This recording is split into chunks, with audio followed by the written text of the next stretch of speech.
Excel Chapter 2 Capstone Exercise. Calculate the monthly payment. This is Step A, page 419. Step A requires us to insert a function to calculate the first client's monthly payment using appropriate relative and absolute cell references. I'm going to go over here to my Excel workbook, and this is the E02C1 Gym. And I'm in cell J5, and what I'm going to do, I'm going to go to the Formulas tab. In the Function Library, I'm going to go to Financial, scroll down to PMT, and the Function Argument dialog box will open.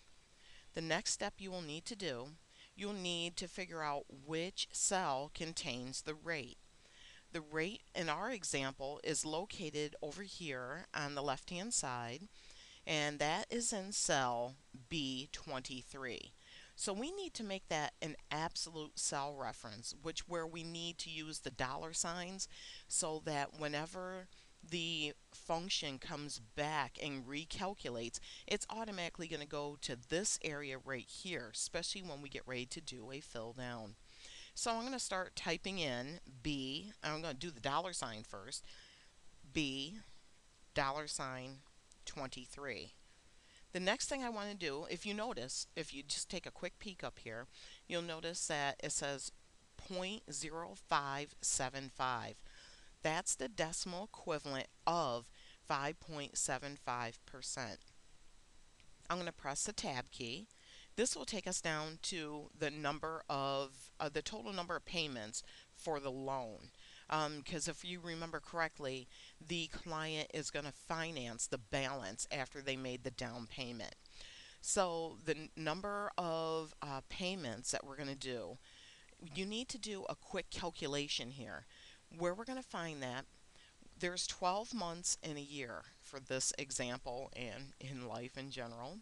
So what we need to do is go down to B12 or B24, I'm sorry, B24, and we need to make that an absolute cell reference because we always want it to come down to that B24 when it's calculating. So I'm going to type in a dollar sign, type in B, and then I'm going to type another dollar sign and 24. That isn't the exact number of payments because you also have to look at how many years that the individual or the client wants to finance this loan over. So you're going to have to multiply, and you're going to have to multiply by the number of years up in this column. So in this case, it's F5. So I'm going to click in F5. So you'll notice that 12 times 1 is actually 12. The next thing you need to do, you need to tab down to the present value. The present value is a total amount that a series of future payments is now worth. And in this case, this is going to be the loan amount, which happens to be the balance for each one of the clients. So what we need to do, because of the way that Excel does the calculation, you need to put a negative sign in front of the cell reference, because otherwise your payment amount will end up being a negative amount if you do not put the negative sign in there. Okay, so we put in a negative, and I'm going to click in cell I5 because that's the amount that the client wants to finance. So if you take a peek down here at the results, you will see that the monthly payment is going to be roughly $47.06. I'm doing a little bit of rounding.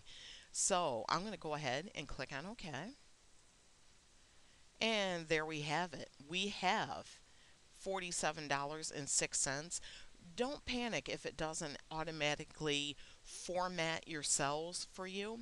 It may come out that big long decimal equivalent of that 47.069 something something.